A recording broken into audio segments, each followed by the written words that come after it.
Yes, ladies and gentlemen, welcome to the frigid Northeast. It is cold as hell outside. It is with the wind chill factor. It's like 15 degrees outside, which I don't like. I hate in wintertime. I don't mind snow. I don't mind like snow with 28 degrees, but there's no wind chill. This wind crap can't hack it anymore. But welcome to another edition of the locker room. He's in the green room. We were chatting a little bit before, so let me bring him on. There's Brennan. Is it Voked? Yeah, just like the election. Vote for vote. Voked. He covers Colorado Avalanche and Eagles, the beat reporter for at Mile High Hockey, hashtag Go Avs. Go, hashtag Avs, hashtag Eagles Country, hashtag Avalanche, at Colorado Eagles. He's a metal music enthusiast, ladies and gentlemen. So am I to a point. I'm old school. The Iron Maidens, the Judas Priest, the Black Sabbath, the Deep Purple. We consider Deep Purple heavy metal. Fringe. It's getting in there, Fringe. Yeah. Dio. Yeah. All that good stuff. But Brendan, thanks for coming on.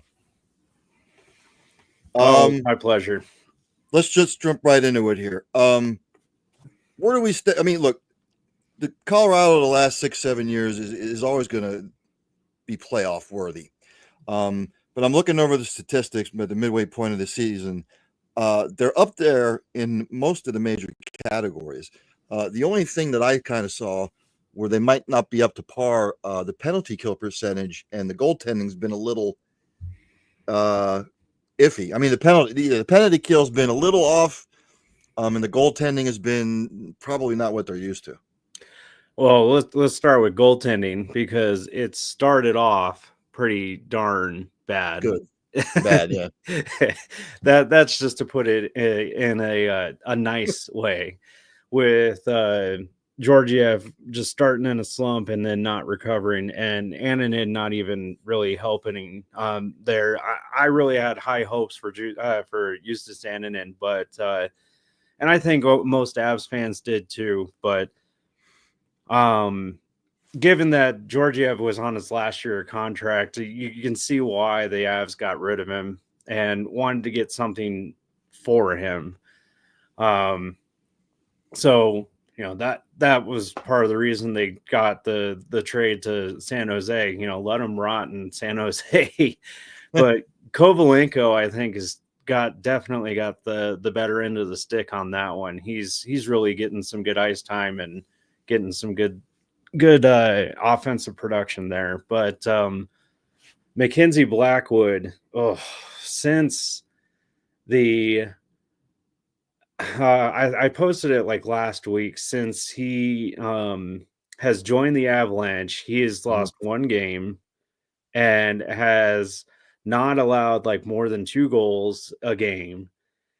He's playing Venza-worthy hockey right now, and last night he played the Rangers, and well, I shouldn't say the Avs played the Rangers, but it was more he, and they had something like 15 breakaways, and he only allowed 2 goals in on those breakaways. So he is definitely helping the club out a lot, and Wedgwood going down did not really help very much, but I think they're getting some faith in their goaltending there.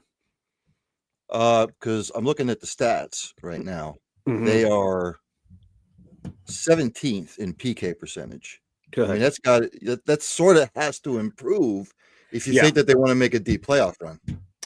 Yeah. They're not taking a lot of penalties, because I'm looking at the penalties in minutes, and it's not like they're taking like a great amount of penalties. So, what's the deal with the power play or the penalty kill? Well, the injuries are part of it. Nichushkin is a big power play killer. I think Logan O'Connor, coming back from hip surgery from the beginning of the summer, he's not really gotten into a groove very well. Gerard's missed some time. He's a penalty killer.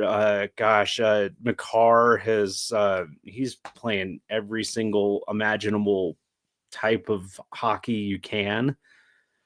Power play, penalty kill. The boys just getting dragged through the mud. 30 minutes a game. So it's the fact that they're playing the same 6 guys for every situation is just, to me, it's ridiculous. They need to give some of these guys a rest. I mean, right now they're solidly in the playoffs. They're 7-2-1 in their last 10. I know they have the Oilers tonight. That is in Colorado. Is it as cold here as it is here? Today was 60, but tomorrow it's supposed to be -5. Nice. Yeah, we're getting a little bit of an Arctic blast. Yeah, we're getting it over here too. And like I said before, if it's 32 degrees out, 29 degrees out, there's no wind, I'm fine. But when you walk outside and it's 29 degrees out, and the wind's whipping around at 20 miles an hour, it goes right through you. So yeah.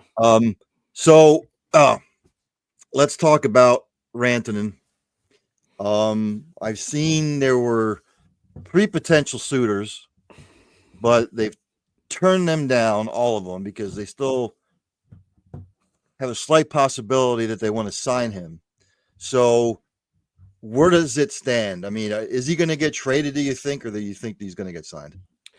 Well, I think Mikko wants to stay here, and I think they have an internal cap at what they want to sign him at. McKinnon makes 12.5, 12.6, if I remember correctly. And I think that's their internal cap, is they don't want someone to make more than McKinnon right now. And I think Rantanen's going to be asked. I think he's been asking 14 is the rumor. Nazem Kadri actually said it very well in his book, because everybody thought they knew what they were talking about when it came to my contract negotiation, but nobody knew what the HE double hockey sticks they were talking about. I'm trying to keep it family appropriate for you. You could say whatever you want. Oh no, I'll keep it appropriate, but I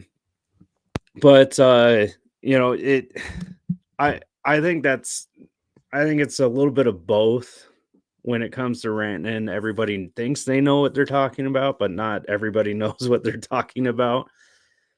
He's worth it, definitely. It's whether the Avs are actually going to do it. And do they want to get something back for it? They're not going to just want to let him walk. And he's going to be worth at least a couple first-round picks if they're going to trade him. If not, the farm. Right. So 2 of the teams that I'm seeing here that have reported as being the two of the 3 teams, because I can't figure out who the third team is. Devils and Rangers have made a play for him.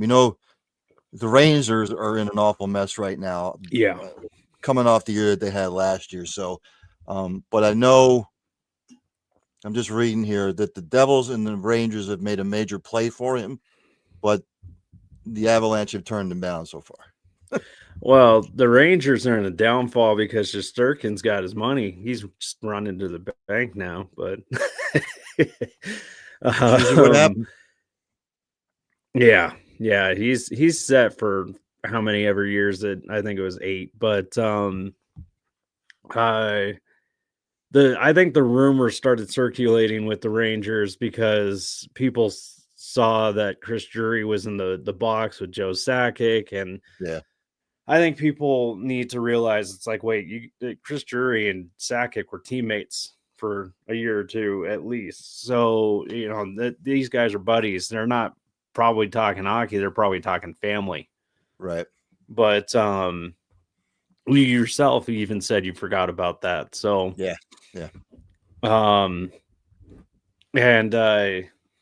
And my friend even sent me a text message. He's like, look who's in the box. And I'm like, it's people in the box. I can't tell, dude. But, I think he'll hold out, to be honest. But he wants to stay here. He's won his cups. He won his cup here, and he's gone through the system. He played a year in San Antonio and then worked his way up, and he's earned his time here, and I think he's comfortable here. Do you think that the Avalanche will make a play for anybody come trade deadline to try and bolster up the roster at all? There's some pieces missing in that bottom six. It's whether who they're willing to get rid of. That's the problem. Mm-hmm. And they need a centerman. Right now, with the way that Casey Middlestad's playing, that centerman's not him. Mm-hmm. And I hate to plant the seed for everyone, but if Landy wants to come back, Mm-hmm. they need to clear the space. Right. And Middlestad's right now looking like that very good opportunity to clear that space. It's whether someone wants a project to try and get him up and going to where he should be. Right. Looking at the Western Conference, as we're headed into, there's only 3 months till April, by the way. Oh God, don't remind me. Look, the Dallas Stars are hot right now. They're 8-1 in their last 10. I picked the Stars and the Rangers in the Stanley Cup Finals. I might have to pick somebody else from the East because the Rangers are not. They're not making the Stanley Cup Finals. No. But look, I mean, the Avalanche are right there. They're only two points behind Dallas. You're only 3 points behind the Wild. Winnipeg doesn't look like they're going to slow down at all, unless they hit a slide. But Vegas is Vegas. Edmonton does its thing until it gets to the playoffs and they choke. The Kings, the Flames might be a surprise out west. So really, you're looking at Winnipeg and Minnesota and maybe Vegas just because of the experience. Those are maybe the Stars, but it's not like they're like buried in 8th place like where the Calgary Flames are. So what do they need to do really to make a strong playoff push come April? Well, they need to beat those teams. They like you're saying, they play Edmonton tonight. Mm-hmm. And these are key wins that they need to. I mean, it's not like Edmonton's in the division, but they play Dallas and Minnesota later in the week. Right. And those are two teams that are ahead of them in the wild card right now. Those are going to be 4-point games. They're going to be necessary wins that they have to get. And you said you're a Chicago fan, so you watched that Chicago game and you saw how bad the Avalanche did during that game. They cannot bring a game out like they did against the Chicago Blackhawks. If they bring that type of game, I honestly felt bad for Trent Miner during that game because they were not giving him any support, the goaltender. And I wanted to walk up to him in the hallway last night and be like, dude, I'm sorry. But it can't be just the top 6 that performs. And I think Bednar even said it today that, it needs to be, we can't have passengers anymore. Right. It needs to be all 12 forwards. It needs to be all 9 defensemen. It needs to be all 6 defensemen. So you can't have passengers. They all need to perform. Sam Walensky's getting sat for the first time tonight because he's been a passenger. Mm-hmm. And he's been one of their better prospects or most touted prospects all year. So messages are getting sent. Before I let you go here, because I know we only have about 15 minutes, biggest surprise in the NHL this year, team-wise, and biggest disappointment. I already know you're probably going to go with the biggest disappointment because it's everybody's biggest disappointment. Biggest disappointment definitely would have to, I'd say there's 2 of them. The biggest disappointment would be New York Rangers because they came out hot and then just all of a sudden it's what the heck happened. Yeah. And then Boston Bruins, because they were highly touted at the beginning of the year. They went into a slump. They've never recovered, and they ended up firing Jim Montgomery, former University of Denver coach, and bringing in Joe Sacco, a former Avalanche coach. we're all sitting here in Denver laughing about it. It's like, good luck. We've seen the results of Joe Sacco coaching, but Right. it's not great. I'd say the biggest surprise has been Washington to me, at least. Okay. Um, Logan Thompson's been on fire, Yeah. and for them to keep up the pace with Ovi out of the lineup and him being out of the lineup for 40 days with a broken leg and then Mhm. coming back. I mean, that's just Russian machine never breaks type thing. Would you say that the Jets and the Capitals are the front runners right now? That's that could be. Yeah, I mean, it's definitely not the Avalanche in my opinion. Okay. 'Cause, Yeah, like, I mean, I'm going to be flat out honest. It's definitely not the Avalanche that are going to be going to the Stanley Cup final. yeah, I mean, I just like taking a look at the Vegas Golden Knights doing their thing again. The Dallas Stars have caught fire. It just seems like when I look at the East, you look at the Maple Leafs, are they going to fold again? They never get out of the first round. Are the Panthers just laying and waiting?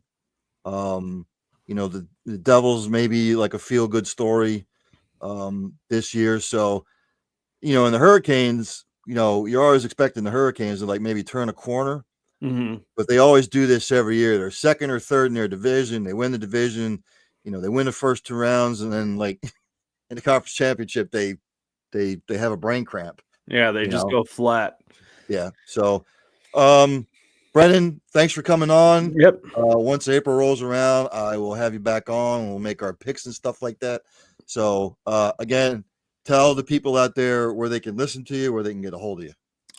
You can always find me and all the other writers at milehighhockey.com. And then, of course, on Twitter is at milehighhockey. I'm always covering the Avalanche. I'm usually at most every Eagles game when they're at home. So you can find me on almost every platform. So, well, enjoy the game against the Oilers tonight. I am taking a look at my Blackhawks record right now, and it's. I'm sorry. we are lumped in with the San Jose Sharks, who are a minor league hockey team. So, Brendan, again, thanks, my man. Oh, it was my pleasure. Thank you. Thank you, sir. Brendan Vogt, covering the Colorado Avalanche and the Eagles. Yeah. So, the Avalanche have been stable for the last 6-7 years, but they need pieces. You're gonna see a lot of teams before the trade deadline or at the trade deadline. They're going to be wheeling and dealing to try and shore themselves up. So, National Hockey League. There's only 2 games today, ladies and gentlemen. No, I lie. There are a lot of games. I think it's the NBA that only has like 3 or 4 games. At 7:00, the Devils are at the Maple Leafs. Capitals are at the Senators. The Ducks are at the Lightning. The Red Wings are at the Panthers. The Sharks are at the Blue Jackets. 7:30. Flyers at the Islanders at 8:00. The Flames are at the Blues. 8:00. My lowly Chicago Blackhawks travel to Nashville to take on the Predators. The Predators basically have the same record as the Blackhawks, yet Nashville is a heavy favorite. That's how bad they suck. 8:00, the Canadiens at the Stars. 8:00, Kraken at the Jets. 9:00, Rangers at the Utah Hockey Club. 9:30, Oilers at the Avalanche. And at 10:00, the Kings are at the Canucks. We go to news and notes from around the NFL, from around the world in sports. The wildfires out there in Los Angeles. Again, thoughts and prayers to everybody that's being affected. PGA Tour is moving to the location of the Genesis Invitational. That's the tournament hosted by Tiger Woods. It was scheduled to be played at Riviera Country Club February 13th through the 16th, which is Valentine's Day weekend, gentlemen.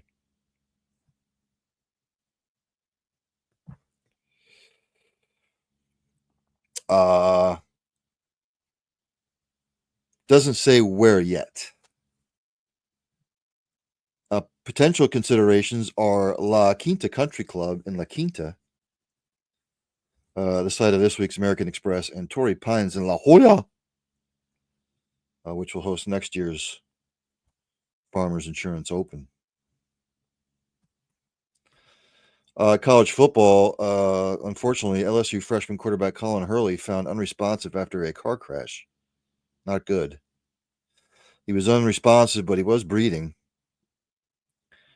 That's according to police in Baton Rouge, or the Baton Rouge Fire Department, just before 3 a.m. today, near the gates of the LSU campus. The family has said he's resting and stable. Thoughts and prayers out to his family. The Houston Texans, Joe Mixon is questionable to play against the Chiefs. He might be questionable, but I guarantee he will probably play. Aaron Rodgers says that his future with the Jets depends on the new GM and head coach. Aaron Rodgers, the peyote smoking, darkroom specialist that he is, went on the Pat McAfee show again, which he always has time for, by the way. Doesn't have time to take extra reps, but he has time to go on the Pat McAfee show. I'm tired of listening about him. Aaron's always been about himself. He's not a leader. And if he ever wants to come on the show and debate me about that, then he can gladly come on this show. Again, he's always been about himself. He could care less about his teammates, even though some teammates have come to his defense. I don't want to hear it. They just don't want the aggravation. So whoever the head coach for the Jets is, maybe it'll be Aaron Glenn, and whoever the general manager is going to be. Why would you want him back anyway? That experiment has been a total colossal failure over the last 2 years. I don't think they want to revisit that. The Mets and Jesse Winker have agreed to a 1-year contract.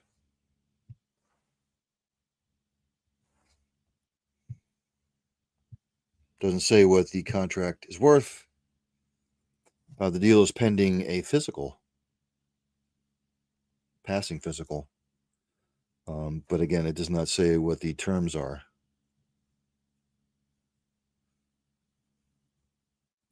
And unfortunately, Mr. Baseball, Bob Uecker, passed away today at the age of 90.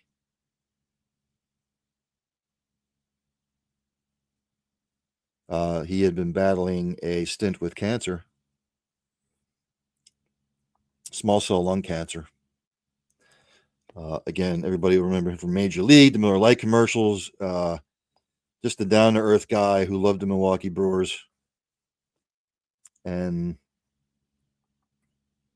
again, didn't have a storied baseball career in baseball, but he was beloved throughout this country. He was just a regular dude, just a regular guy. And, it's just sad. So thoughts and prayers to his family. In the world of the NFL, I made my picks yesterday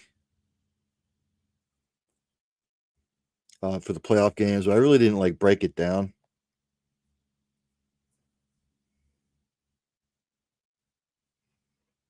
Just some news and notes from around the NFL. The Chiefs plan to activate cornerback Mr. Watson off IR, so that's a boost for them. Everybody's thinking that Kevin O'Connell for the Vikings is going to get let go. He says he's had good talks with the Vikings. The NFL and the feds, they are tightening up their Super Bowl security after the attack that happened New Year's Day in New Orleans. The ratings for the NFL wildcard round is down 9.3%.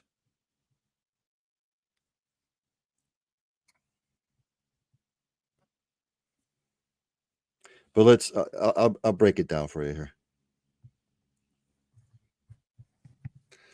So again, the wild card round kicks off Saturday, where my Chefs play the Texans. That's at 4:30 p.m. Let's go to the weather report, ladies and gentlemen. I'm going to pull up the weather report for said game. Just give me a second here as I pull it up. There's a specific site that I go to. Let's see.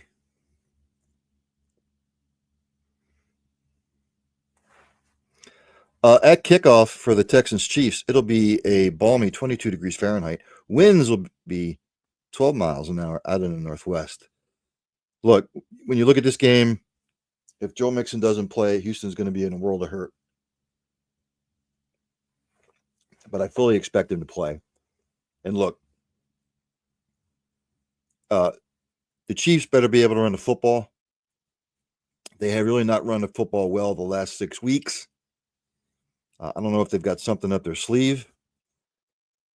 But again, I've always said that when you get to December and you get to January and you want to make the Super Bowl, you have to be able to run the football to control the clock. I don't think the Chiefs are going to blow them out by any imagination. I think the Chiefs win. Really, the Texans are not going to respect the Chiefs' run game. Period. So I think the Texans are going to sell all out to stop the pass for the Chiefs defensively. And I think on the flip side, if Mixon doesn't play, I think Kansas City will not respect the running game in Houston. So, and Nico Collins is really the only receiver on Houston that would scare you. So I think what it's really going to come down to, it's going to come down to who can run the ball the best, who can control the clock, and who wins the turnover margin. I still think the Chiefs win.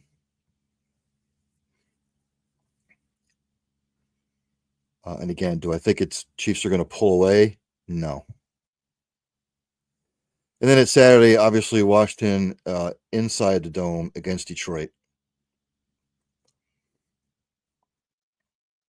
Again, Detroit's defense is still iffy to me. Washington is not supposed to be here based off everybody's prognostications preseason. I think this will be a duel. Jaden Daniels is not going to be blinded by the stars, if you will. And again, both teams like to mix it up. But I'll say this again. Whoever can run the ball most effectively, control the clock, win the turnover battle, will win the game. I think Detroit wins this. They're not going to blow them out. But I think Detroit, in the end, wins. Then at 3 p.m. on Sunday, the Rams travel to take on the Eagles. 34 degrees at kickoff at 3 o'clock. Snow likely. They're calling for 1 to 3 inches, possibly 2 to 4. Playing the Vikings inside a dome is one thing. Now you have to come outside, play the Eagles, hostile environment. And again, I'll say it. Can the Rams slow down the running attack of the Eagles? And vice versa, if it's going to be snowing, not a lot of wind. Can Philadelphia stop Cooper Kupp, Puka Nacua? But again, I'll say it again. Whoever runs the ball most effectively, controls the clock, limits turnovers, will win the game. I think Philadelphia wins. Do they blow them out? Probably not.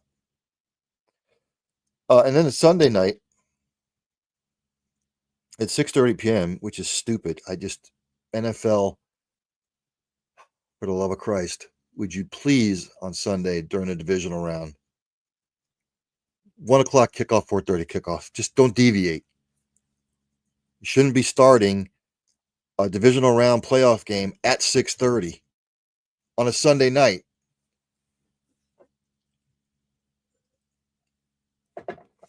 It's asinine. Bills take on the Ravens. It'll be 12 degrees Fahrenheit, ladies and gentlemen. At kickoff, maybe some mild precipitation. Winds will be minimal at 5 miles per hour. Again, I'll say this. Can Buffalo slow down Derrick Henry and Lamar Jackson? Who are you going to choose to slow down or try to slow down? Ravens pass game doesn't scare me if you have a good secondary. And again, I'll say it again. Whoever can run the ball effectively, keep the other offense on the sideline for as long as you can, limit the turnovers, will win the game. I know Baltimore kicked Buffalo's ass in Baltimore. Different story. I'm taking Buffalo to win. So there you have it. Let's go to the association. I said it was a light day today in the NBA. If my Verizon pad would make my life easier, which it never does, as it's still buffering. I don't know why they call it buffering. It's really not a buffer. It's a PITA, P-I-T. It's a pain in the ass. It is still trying to do something, ladies and gentlemen.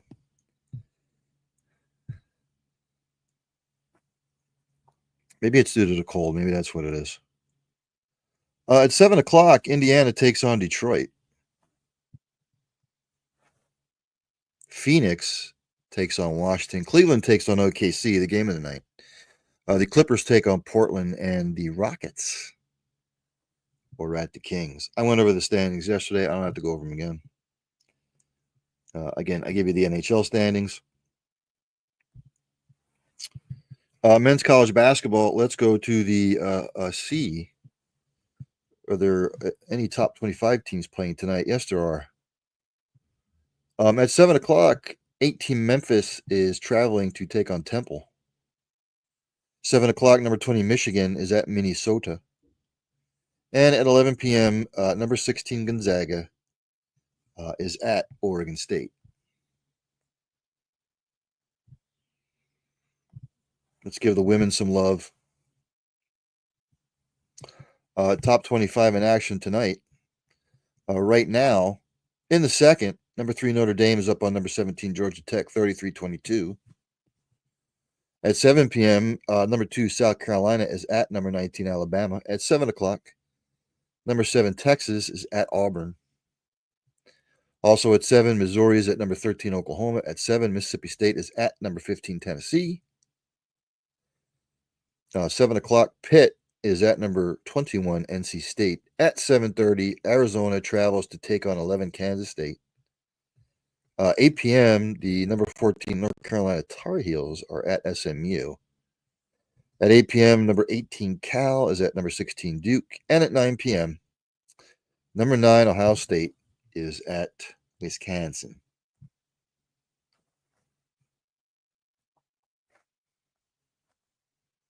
English Premier League results today.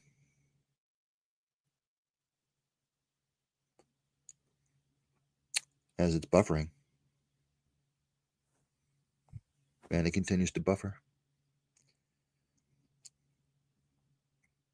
2 games on the slate. Brighton shut out Ipswich Town 2-0.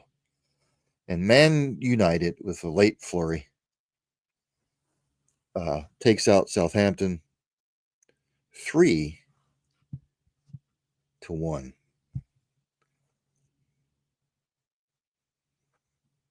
Just looking over some news and notes ticker-wise.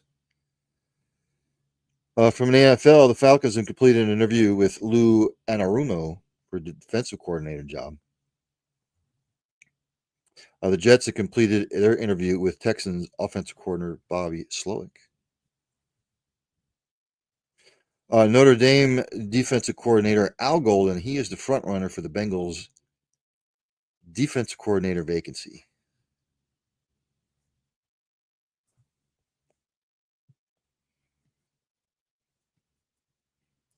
I'm just trying to see if there's any coaching news. Not that I see. The Jets have also interviewed head coach Arthur Smith.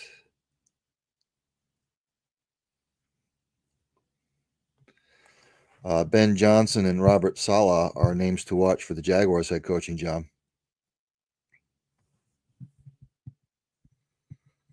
Caleb Williams has said he wants the new head coach to have fire.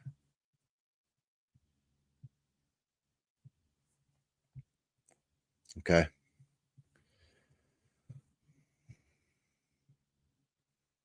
And of course, the Cowboys carousel with the Jerry Jones circus. Of course, Jerry Jones has said he was not happy with Troy Aikman's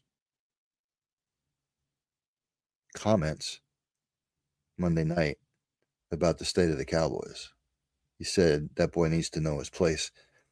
Jerry, shut up. I am so sick and tired of the man's shit. When you get called out and it's the truth, sometimes the truth hurts. Whatever puppet he gets, whether it's Kellen Moore or Deion Sanders, ass kissers, Jerry Jones will hire just another puppet ass kisser. Nobody that's going to push back, because that's who Jerry is. Jerry, just sell the team already. Go act. Go on Landman. Be a regular on Landman. Finish out the rest of your life with your money. Just sell the team to somebody that really gives a rat's ass. That'll do the right thing. That will hire top-notch football people in the positions, let them do their jobs, and just sit back and be an owner. But he can't do it.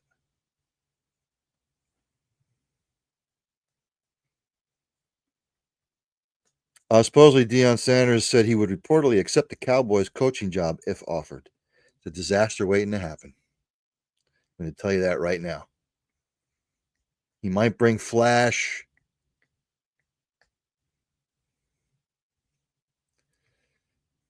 He might bring a little recognition to the position, but he's just going to be another kiss ass.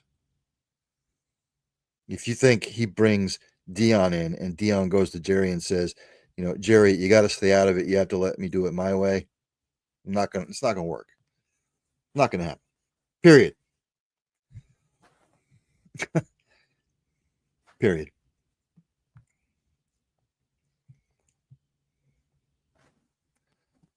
It's just the definition of insanity is doing the same thing over and over again and expecting a different result. It's just not going to happen.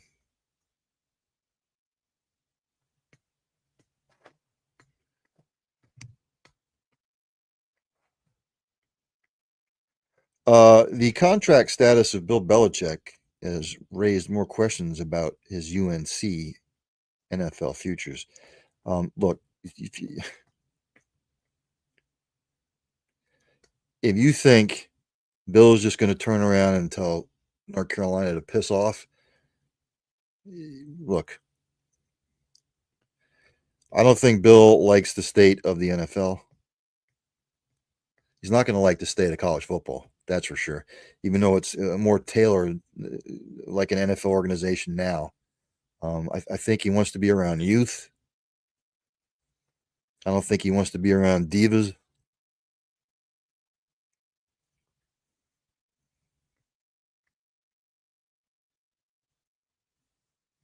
So, if anybody thinks that Bill's going to do a complete 360, you're kidding yourselves. That's going to do it for today. A light locker room because there's really not a lot of buzz.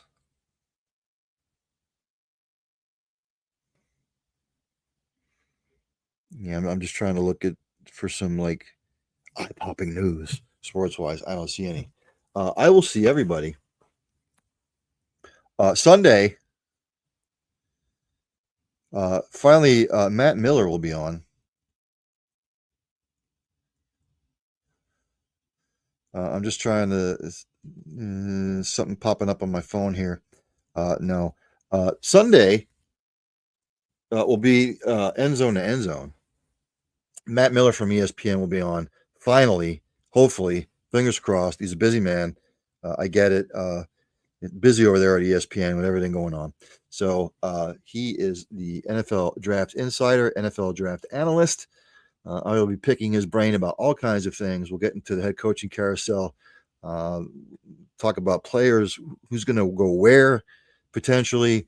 And then on Monday at 7 p.m. Eastern Time, I will be having the line of scrimmage College National Football Championship. Did you get all that? The national championship game, I will be having a watch party. If you want to watch along with me, you want to send questions, comments, you want to ask me questions. So I will be on at 7 o'clock trying to break down the game, the matchups to watch for. So with all that being said, again, thanks for Brendan Vogt for coming on, who covers the Colorado Avalanche. Thanks to him. With football winding down, I want to talk more and more hockey and NBA and whatnot. So again, and we're like, 5 weeks away from Daytona. So we will see. But enjoy the rest of the weekend, everybody. Enjoy the football games. Hope your team wins. I hope mine wins. So I will see everybody Sunday night, and then I'll see everybody on Monday night as well. So with all that being said, have a great rest of your night.